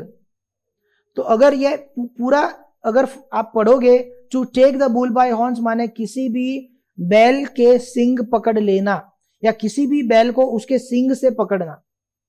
कोई पण आखला ने ना शिंगड़ा थी पकड़ो, ये इसका एक लिटरल मीनिंग होता है, शब्दार्थ होता है। पर ये शब्दों का, ये मुहावरे का एक स्पेशल मीनिंग होता है जो कि आप पढ़ सकते हो। To deal with a difficult situation in a direct और कॉन्फिडेंट वे। किसी भी मुश्किल परिस्थितियों का डट के मुकाबला करना, सीधा मुकाबला करना, बिना डरे मुकाबला करना, कॉन्फिडेंस के साथ मुकाबला करना। एक एग्जांपल ले लेते हैं।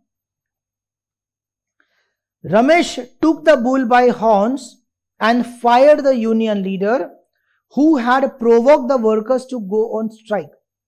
एक कंपनी है जहां पे एक यूनियन लीडर है जो कि विलन है, जो कि बुरा है।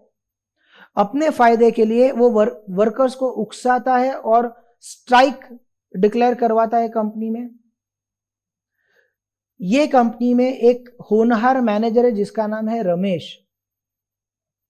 रमेश को ये चीज पता चलती है और उसको दुख होता है कि कंपनी अच्छे तरीके से चल रही है, कंपनी वर्कर्स का भला सोच रही है, और ये भाई साहब, ये जो यूनियन लीडर है, जो विलन बन के पूरा काम चौपट कर रहे हैं। और जब भी कंपनी में स्ट्राइक होता है तो न कि सिर्फ कंपनी का या मैनेजमेंट का नुकसान होता है, वर्कर्स का भी काफी सारा नुकसान होता है क्योंकि काम बंद हो जाता है।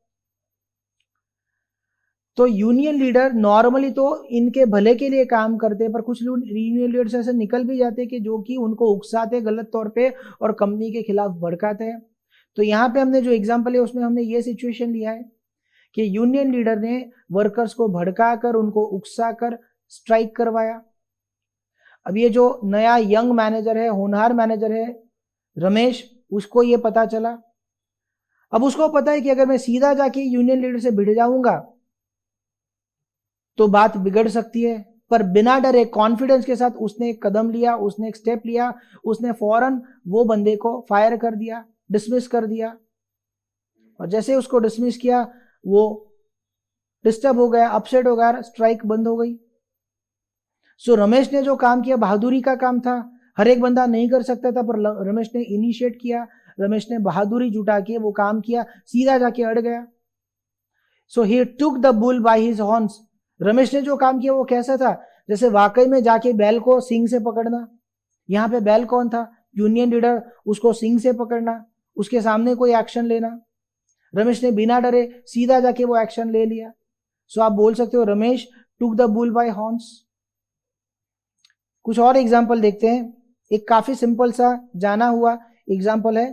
To throw cold water upon, किसी के ऊपर ठंडा पानी डाल देना। इसका मतलब है किसी भी व्यक्ति को डिस्करेज करना। गुजराती शब्द છે નિરાશ કરવું, हतोत्साही करવું, किसी भी बंदे को निराश करना। जैसे आप एग्जाम्पल देख सकते हो, you always throw cold water upon my plants. मैं कुछ भी अच्छा प्लान करता हूं, तुम हमेशा के उसके ऊपर ठंडा पानी डाल देते हो, माने तुम हमेशा मेरे वो प्लान को फेल कर देते हो, तुम हमेशा मेरे प्लान को तोड़ देते हो, चौपट कर देते हो, तुम हमेशा मुझे डिस्करेज कर देते हो। और एक एग्जांपल देखते हैं which is very popular, to mind your P's and Q's. P's and Q's का मतलब होता है मैनर्स, पब्लिक में आपका behaviour. To mind your P's and Q's का मतलब होता है to be careful about your behaviour, especially when you are at a public place, when you are among lot of people. आइए इसका एक एग्जांपल देखते हैं। You must mind your P's and cues eight a public place और when you are in a public place. जब भी आप बहुत सारे लोगों के बीच में होते हो तो आप अपने मैनर्स को, अपने बिहेवियर को कंट्रोल में रखना, कुछ गलत बिहेव मत कर देना ताकि आपका इंप्रेशन डाउन हो जाए। There is one more, a bull in a china shop. China shop माने जहां पे कांच के बर्तन बेचे जाते हैं वो दुकान। बुल माने अभी हमने देखा बैल, कांच के बर्तन की दुकान के अंदर अगर वो बुल आ गया, बैल आ गया तो क्या करेगा, सब कुछ तोड़फोड़ कर देगा। कुछ लोग ऐसे ही होते हैं, who always behave in a reckless manner, in a very clumsy manner, जो बहुत ही अजीब तरीके से पेश आते हैं, हमेशा तोड़फोड़ करते हैं। एक एग्जांपल देखते हैं, बिवेयर, संभालना, his nephew is a bull in a china shop। उसके भतीजों को घर पे मत बुलाना, भैया जो कुछ भी है तोड़फोड़ कर देगा आके। फिर बोलना मत मेरा टीवी तोड़ डाला, मेरा पलंग तोड़ डाला, मेरा दरवाजा तोड़ डाला, मेरा नया मोबाइल तोड़ डाला, because he is a bull in China shop. वो धमाली लड़का है, हमेशा मस्ती करता रहता है, तोड़फोड़ करता रहता है। You be aware. Next is to tie somebody sense. To tie somebody sense का मतलब किसी के हाथ बांध देना। किसी के हाथ बांध देना माने किसी बंदे को कोई काम करने से रोकना। To restrict somebody from doing something, अगर अच्छा है तो भी उसको रोकने वाली बात आ गई है तो। So I wanted to protest the management. भाई साहब बोल रहे कि मैं तो मैनेजमेंट को अपोज करने वाला था, but boss had tied my hands, पर मेरे बॉस ने मेरे हाथ बांध के रखे थे। वो तो तुमने मुझे बांध के रखा था इसलिए, वरना मैं तो झगड़ने वाला था। सो इस तरह के इडियम्स सीखने से, उनके मतलब जानने से, और सबसे इंपॉर्टेंट इनको अपनी स्पीच और राइटिंग में यूज करने से you can show your knowledge of vocabulary and you can not only Impress but you can also communicate your ideas and thoughts in a beautiful way. Language का एक और पहलू होता है जो कि बहुत इंपॉर्टेंट है, जिसको हम कहते हैं प्रोवर्ब्स, कहावतें। तो कई बार when you speak or when you write you can use proverbs considering the audience, the target receiver and the situation and the possible outcome, and if appropriate you can use some proverbs as well। देखते हैं कुछ कहावतें देखते हैं। better late than never, better late than never का मतलब होता है देर आए दुरुस्त आए, आए तो सही। One man's meat is another man's poison. जैसे अभी हमने देखा कोरोना वायरस जहां से फैला, वुहान सिटी ऑफ चाइना। कहा जाता है कि वहां पे लोग कुछ भी खाते हैं, कुछ भी खा लेते हैं, मेढक भी खा लेते हैं, सांप भी खा लेते हैं, कुछ भी खा लेते हैं। अब यार वो लोग खा लेते हैं, उनको आदत है, उनको वो खाने से कोई नुकसान नहीं होता। क्या आप और मैं ऐसा कुछ एक्सपेरिमेंट कर सकते हैं? बिल्कुल नहीं, क्योंकि एक बंदा जो चीज खाता है वो उसको मुश्किल नहीं करती, पर वही चीज अगर हम खाएंगे तो हमको वो चीज नुकसान करेगी। But what is good for one person may be harmful for the other person. ये कहावत वो चीज क्लियर करती है कि what is good for somebody may not be good for the other person, what is good for you may not be good for me, and what is good for me may be harmful for you। एक और कहावत देखते हैं, to err is human to forgive divine. ગુજરાતીમાં કહે છે કે માણસ માત્ર ભૂલને પાત્ર, मतलब कोई भी बंदा गलती कर लेगा, बहुत ही सहज है, बहुत ही कॉमन है, भूल होना बहुत ही स्वाभाविक है।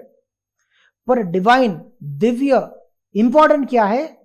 किसी की भी भूल को माफ कर देना। So the lesson is to learn, anybody and everybody make mistake, what matters is you forgive them, you forgive their mistakes. Out of sight, out of mind. जो चीज हमें दिखती है वो हमारे दिमाग में, हमारे जहन में रहती है, जो चीज हमारे सामने नहीं होती उसको हम भूल जाते हैं। Look before you leap, don't act impulsively और रेकलेसली, मतलब देख के चला करो। Two heads are better than one, दो लोग एक से बेहतर है। कई बार क्या होता है ना, अगर मान लो मैं कोई कंपनी चला रहा हूं, मैं कोई बिजनेस चला रहा हूं, मुझे कोई डिसीजन लेना है, अब मैं अकेले डिसीजन लूंगा तो वो डिसीजन कितना सही होगा? शायद सही हो, शायद न भी हो। पर मान लो मैंने अपनी ही कंपनी के 3-4 लोगों को बुलाया जो कि नॉलेजेबल है, अनुभवी है, और उनके साथ बैठकर मैंने सिचुएशन का एनालिसिस किया और हम लोगों ने डिस्कशन किया, और डिस्कशन के बाद मुझे पता चला कि मैं जो डिसीजन लेने की सोच रहा था वो तो गलत था। तो हो सकता है ना कि गलत डिसीजन लेने से मैं बच जाऊं, मेरी कंपनी को बहुत बड़ा नुकसान होने से बच जाए। So that's why this proverb is important, two heads are better than one. माने कोई भी decision, especially if you are taking an important decision, involve couple of people who are knowledgeable and who are experienced. All is well that ends well, अंत में सब कुछ सही होता है। मतलब शुरुआत में आपने कोई भी गड़बड़ की चलेगा, पर अगर एंड सही हुआ तो अच्छा है। All that glitters is not gold, બધું ચમકતું સોનું નથી હોતું, जो दिखता है वो नहीं होता। And every cloud has a silver lining, નિરાશામાં પણ આશાનું કિરણ રહેલું છે। मतलब this particular proverb speaks about being and staying positive in whatever situation. I know corona is spreading and increasing, but we should always remember that every cloud has a silver lining. We can hope and we can pray that soon a vaccine can be invented. Soon a surefire treatment can be discovered, and then we can get rid of this particular problem. Friends, English is known as a borrowed language. So there are many words, rather there are most of the words in English language are borrowed from different languages. Languages like French, Latin, German, and so on. So the next topic is foreign words and phrases. If you really want to improve your vocabulary and expand the knowledge of words and the stock of words, you should also learn certain foreign words and phrases which are frequently used everywhere. So let's learn some of such words. English में सबसे ज्यादा words Latin, French, German और Greek भाषा से हमने लिए हैं। सो आइए कुछ ऐसे शब्दों के बारे में जानते हैं। पहला शब्द है एड हॉक, जो कि हमने लेटिन भाषा से बोरो किया है इंग्लिश में। एड हॉक का मतलब होता है फॉर स्पेशल पर्पस, किसी खास हेतु से किया जाने वाला। जैसे ad hoc committee, ad hoc meeting, माने कोई स्पेशल पर्पस से बनाई गई कमिटी, कोई स्पेशल पर्पस के लिए बुलाई गई meeting. Next word is a la carte. A la carte is a French word which means according to the menu and the items should be ordered separately. Opposite of a la carte is buffet, where everything is served and you can take whatever you want in whichever quantity you want. But when you say a la carte, you have to order items separately. So if you go visit a restaurant where there are both the options are available, unlimited, buffet and a la carte, you have to decide which option to take. अगर आप unlimited buffet लेते हो तो बहुत सारी चीजें आपको table पर बिछाई हुई मिलेगी, उसमें से कोई भी चीज आप कितनी भी बार या फिर जैसे रेस्टोरेंट ने डिसाइड किया उस तरीके से आप ले सकते हो। आला कार्ट में आप अपने बजट के हिसाब से, आप अपनी चॉइस के हिसाब से चीजें ऑर्डर कर सकते हो। डिफरेंस ये रहेगा कि बुफे में आपके पास बहुत सारे ऑप्शन होंगे, और बुफे में एक नेगेटिव चीज ये भी रहेगा कि आपको जो चीजें नहीं पसंद है वो भी उसमें होगी। आला कार्ट में ये रहेगा कि आप अपने हिसाब से, अपने बजट के हिसाब से, आप अपनी चॉइस के हिसाब से ऑर्डर कर सकते हो। दूसरा ये रहता है कि आला कार्ट थोड़ा महंगा पड़ सकता है। It's actually a French word. Next word is again from French origin, it is pronounce at bizarre. Bizarre का मतलब होता है विचित्र, strange. Next, a very common word which we have borrowed from the Latin languages, bona fide. Bona fide का मतलब होता है genuine, मतलब असली, bona fide certificate for example. Next is a French word which is pronounced in a very different way. It is pronounced as bon voyage. Bon voyage. It means happy journey. So if any of your friends or relatives is going out for a journey, you may tell them bon voyage. Bon voyage. It's a French word. Another French origin word is déjà vu. Déjà vu means a feeling of already experience the present situation.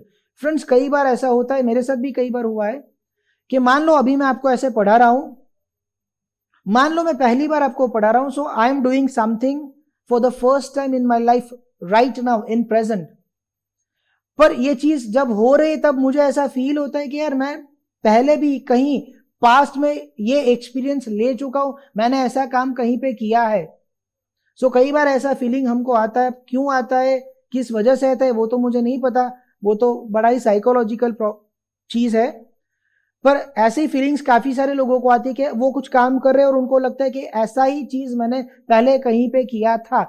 Actually नहीं किया होता, पर वो feeling आपको आता है present में, उसे कहा जाता है डेजा व्यू। इसके ऊपर तो एक मूवी भी बनी है। Next word is again from French origin, इसको प्रोनाउंस किया जाता है ऑन रूट। ऑन रूट, देखिए हम लिखते हैं ई पर उच्चार होता है ऑन। ऑन रूट मतलब ऑन द वे। जैसे आप कई बार लोगों को लिखते हो कि I am coming, I am on the way. You can use another word, I am en route. I am en route मतलब I am on the way. Another French word is entrepreneur. Entrepreneur. Yes, if you look at the word, you may feel that it should be pronounced as entrepreneur, but originally it is pronounced as entrepreneur. So entrepreneur is a French word which means a person who takes a risk of setting up a business, collecting finance and having a hope of profit. Now he may get a profit or he may incur a loss, but he is taking a risk. So ऐसे बंदे को हम कहते हैं entrepreneur. Gujarati में આપણે એમને ઉદ્યોગ સાહસિક કહીએ.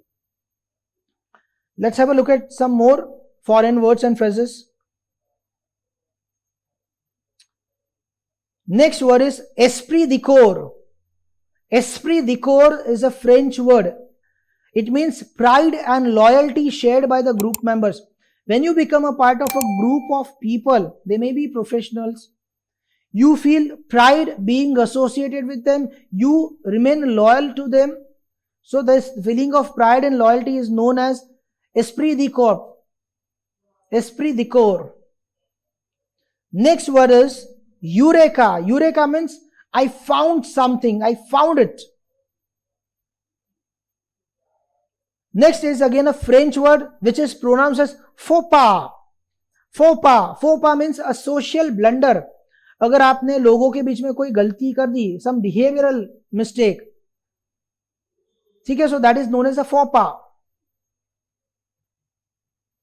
Next is again a common word, modus operandi. That's a Latin word. It means किसी भी चीज को करने का तरीका. What was the modus operandi of the thief? किस तरीके से वो चोरी करता था?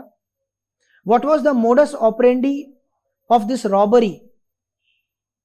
A way of doing something. It's basically a Latin word.